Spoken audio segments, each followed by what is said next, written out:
میں آج آپ کے وہاں اس لیے آپ کو زحمت دی ہے کہ 28/4/2024 کو چھٹی کے دن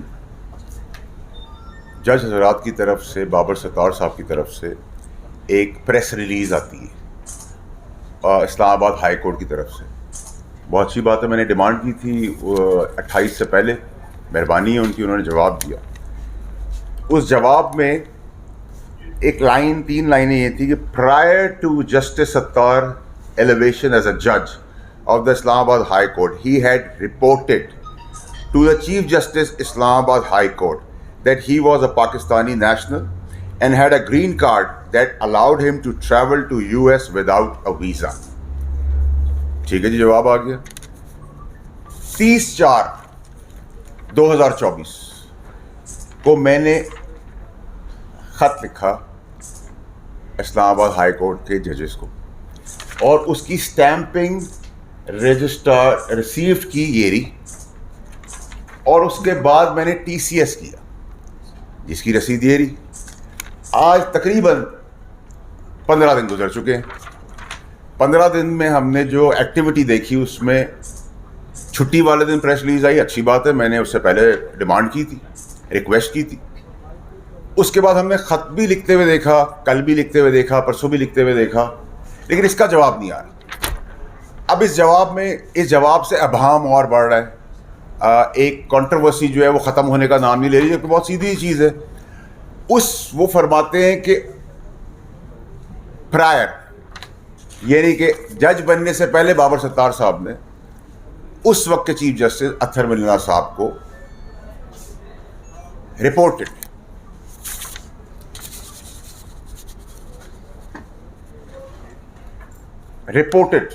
کا ورڈ یوز کیا گیا. اب ہم نے ان سے کہا کہ جی اس کا کوئی قانونی, کوئی ریکارڈ روم کے اندر کوئی چیز ہوگی رائٹنگ میں کہ آپ نے یہ چیز دی ہے. اس کا جواب ہمیں نہیں مل رہا. آرٹیکل 19 کے تحت, 19(1) کے تحت غالباً chief justice of Pakistan justice قاضی فائز عیسیٰ صاحب نے آرڈر جاری کیا ہے کہ 19(1) کے تحت ہر پاکستانی یہ بات کسی سے بھی پوچھ سکتا ہے. تو میں تو پاکستانی تو دور کی بات, ایک لیجسلیٹر, ایک سینیٹر کو نہیں مل رہا, تو عام پاکستانی کو کیا ملے گا؟ میں ایک عام پاکستانی شہری ہو کے بھی جواب طلب ہوں. تو اب ابہام بڑھ رہا ہے, شک و شبہات لوگوں کے دلوں میں آ رہے کہ اس کے پیچھے منطق کیا ہے. اب آپ اس کا اگلا مرحلہ دیکھ لیں کہ 1 سال پہلے کوئی چیزیں ہوئیں, 1 سال بعد یاد آ گئی, چلیں جی یاد آ گئی. اب یاد آنے کے بعد 1 سال پہلے آپ نے کیوں نہیں بتایا؟ پھر آپ کی پھر مداخلت ہوئی کل پرسوں کے دن میں. تو سر اب مسئلہ یہ ہے کہ اب کسی پہ الزام لگانے سے کام نہیں چلے گا. اب آپ کو ثبوت ترازو میں شواہد دینے پڑیں گے کہ کس نے مداخلت کی, وہ مداخلت کی, اور کہ شواہد آگے ہم آپ کے ساتھ کھڑے. ورنہ تو میں بھی فون اٹھا کے کہوں کہ جی مجھے کسی جج نے کہہ دیا ہے کہ قتل کر دو, تو اس کے اندر کوئی 302 میں کسی کا ٹرائل تو نہیں ہو جائے گا. زبانی تو کوئی چیز نہیں ہے. پھر آگے آپ بڑھیں تو کوڈ آف کنڈکٹ 2 کے تحت, آرٹیکل 2 کے تحت, اس میں ججز کے بارے میں کہا گیا ہے کہ اللہ سے ڈرنے والے ہونے چاہیے, اچھی زبان ہونی چاہیے, کسی قسم کی لالچ نہیں ہونی چاہیے, کوشش ہونا چاہیے, محتاط ہونا چاہیے, اور بلیم لیس ہونا چاہیے. یعنی کہ الزامات سے دور دور تک اس کا کوئی تعلق نہیں ہونا چاہیے کسی بھی انصاف اور آئینی سیٹ کے اوپر کسی جج سے. تو اب سوال یہ کہ جواب ہی نہیں آ رہا, ابہام, شک و شبہات بڑھ رہے ہیں. ہمیں بتایا جائے کہ کیا ریکارڈ کے اندر لکھا ہے, کیونکہ ہر چیز جو بتائی جاتی ہے میرے آپ سے انکم ٹیکس میں, کورٹس میں, وہ تو شواہد, ثبوت, ریکارڈز, کاغذ. No work is done till the paperwork is done. No work is finished till the paperwork is done. کوئی بھی کام ختم نہیں ہوتا جب تک کاغذی کارروائی پوری نہ ہو. اس حساب سے اس کنڈکٹ کے تحت اگر تو ریکارڈ کا حصہ ہے تو ہمیں دے دیا جائے.